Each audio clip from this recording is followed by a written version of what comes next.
mutual friends, right? Yeah, because a lot of people, when they doing stuff, you might not even know that's what they doing. Right. You meet them on another accord, and just through building a relationship with them, you'll find out that they actually are proficient in something else. Like, some people do things just to get by and to pay their bills, and then there's others that exceed at things that they don't even need to get paid for. So I'll try to find people that are really good at things that I would kind of say not just really good at things, but they do things at such a level to where things that are easy for them to do are hard and almost unachievable for people to do on their best day.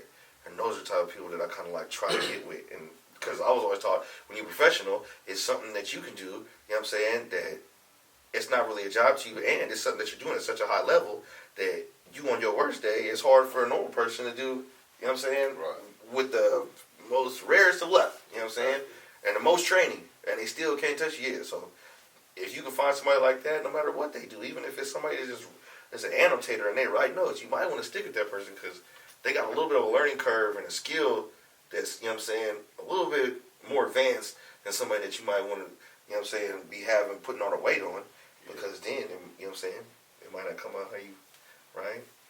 So if you had to, like, categorize yourself, you feel me? Because you seem to be a pretty intricate person, you know what I mean? Mm-hmm. If you had to categorize yourself, man, like, what category would you put yourself in? What do you mean category? Categorize, like, because you're speaking, you know, kind of like wisdom, you know what I mean? So both my parents are teachers. Okay, that is. So my dad is an old teacher, history teacher. I think he was like staff or something in like prisons, Vacaville or something like that. He's like the person to help you get your GED and like help you get your proficiency and get you into housing and all that stuff. My mom was an old preschool teacher. Yeah. And Community Baptist. Both my grandparents was in the church. My grandpa on my dad's side was a deacon. His wife was a deacon's wife. My grandpa on my mom's side, from Richmond Parches Village, he's the pastor at the church, the Seaport Missionary Baptist Church, and of course his wife was his wife. So there's a lot of church and a lot of teaching, a lot of education, health in the family. I would just consider myself a person, like, because the more when people are like, oh, you producer, etc., they kind of want me to do those things only. So the more that I kind of be like, oh yeah, this is what I do. Like somebody's like, hey bro, you shoot video, you cameraman? Like I never want to be a slave to that shit. Exactly. You know what I'm saying? Like I like it. And even, you know, but it's turnaround on things, and there's other things that make the machine run. So, you know what I mean? If I can't kind of like let you know that I have flaws in myself, right? And then, you know, like I'm not good at perfect and outstanding at everything I do, but I'm trying my best, then I think it's easier for people to kind of work with me and not expect me to do things and me to stress myself out and be overworking myself for something that's not to their expectations. So what's one of the biggest lessons you did learn? Whether it be, you don't necessarily got to be in music, you know what I'm saying, just in life, period. In life, period, I would say just have an open mind.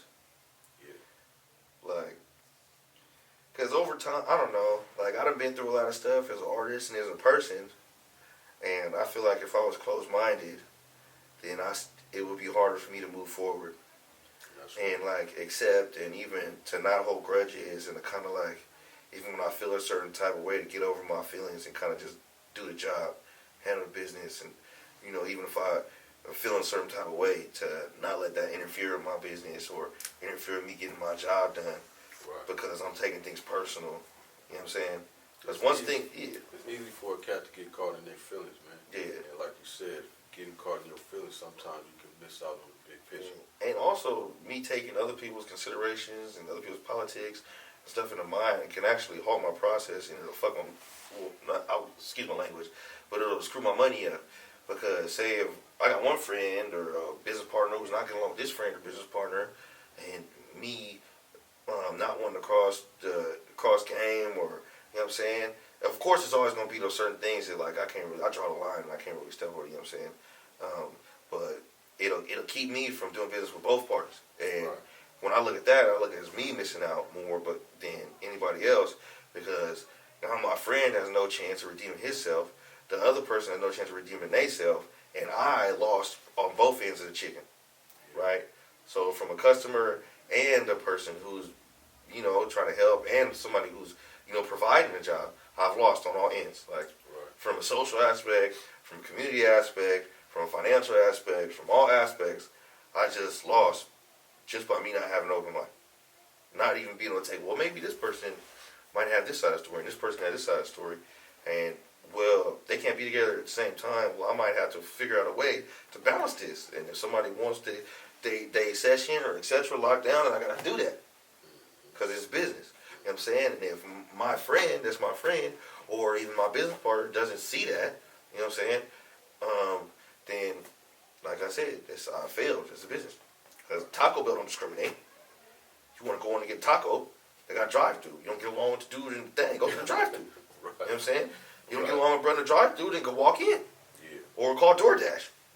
It's other ways you can go about business, you know what I'm saying? Yeah, so it's like, yeah, that's like a big thing. It's like, and that's still a thing for me because, life goes on. Life is a journey. So the more that I'm constantly learning how to deal with people and deal with myself, and I got to think people got to consider, I got to always take into people's consideration, I would want people to treat me that way. Right. Right? So even when I do things, I go about things and I feel like, I might not approach that situation, I still kind of like tell myself, it's okay, you're going to be all right, you can work through the situation, it's not the end. And, if you don't give up hope on the situation or on yourself, then you can that's what I'm saying, having an open mind, there's always going to be a way. It's always a way. Right? Yeah. So even if it takes time, no matter what happens, like, that's my thing. It's like I was looking at the future and I got a future trip because I see stuff coming and I know it's inevitable, right? So for me to keep my cool, I had to let myself know, like, I'm going to get through it. It's going to be all right. It's not the end.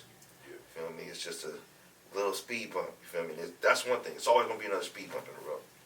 So no matter how good I'm doing, or we doing, it's always going to be another speed bump or something else. It's just a rule of life. You know what I'm saying? Something else is going to come. And that's what makes us human, problem solvers. You know what I'm saying? We have open-mindedness. Because we can achieve, we can get past a situation, and we can thrive. Right? So I was going to ask you, you feel me? I think you pretty much summed it up already. If you could give some advice to some youngsters that's coming up in the game or just trying to get further in life, you feel me? What advice would you give them? I'm assuming, but I ain't going to speak for you, that it would be having an open mind. That's part of it. Okay, what's the other part? I would say is to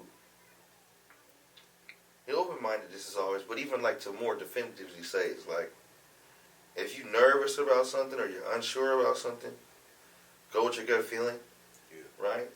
But also don't be afraid to challenge yourself. There you go. So don't, if it's something that's kind of you're not sure about the outcome, or you're not sure if you're gonna everybody's gonna like you, what you're doing, or you're not sure if it's gonna, you know what I'm saying? Or even more so is if you're doing something to prepare for the future, which doesn't have immediate effects right now, don't be afraid to do that. Yeah. Like if you feel like you need to put in work, I feel like that's what I feel like the most people are afraid to put in work and not get paid for it. When in reality, like we said earlier, the whole world's a classroom. So whatever you're doing is experience and knowledge, and that's worth more than any amount of money. Right. So if you got to shoot videos for free, and there's video men that are trying to slander you because you shooting videos for free at a lower price, keep doing what you're doing. Because eventually somebody going to pay you more than what you expect. Right? Or if you trying to help people and you feel like, oh man, I'm just, you know what I'm saying, I can't help this person no more, it's taking too much energy. Stop. Don't help the ass no more. Start helping yourself. Right. There's nothing wrong with that. That's right. Oh, and my friend, this is another big thing. Is my friend, he passed away. Rest in peace to Della, man, Kimo Williams. He really helped me a lot. The management, just being a friend, insight, A&R, and helping me with my business. Like, just let me get on-the-job training. Right? Because these are all terms that we use, but normally when we normal people, we don't know this jargon. Like, we don't know that we hanging out with my friend in the studio, that's on-the-job training. Nobody, they don't tell us that. They just make it seem like we kicking it. Yeah. But in reality, this is something they paid their sons and daughters $100 an hour. You know what I'm saying? Yeah, it was something like that. But so I don't. Yeah, it's numerous things. I kind of get off on tangents, but that's well, this is how we gonna do it, bro. We're gonna get to a part 2 of this. You know what I mean? Yeah. We need to really finish this. You know what I'm saying? Yeah. So for now, man, the time being, man, let the people know how to get in touch with you, man. Just call me Call my phone number. I got all that Instagram, all that stuff, but the best way to get a hold of me is just to walk up on me and get my phone number. Like, as much social media, everybody got emails, like, you can get all that from me if you just come introduce yourself to me. There you go. Simple. You feel me? It's all that Della the fella _ the real play at gmail.com. Look up play_play. I had a website, playplay707.com. That's PLAYA, PLAY. You know what I'm saying? Shout out to all the players in the world. That's, you know what I'm saying? Shout out to all the players in the world. A lot of people, you know, it ain't easy being busy, man.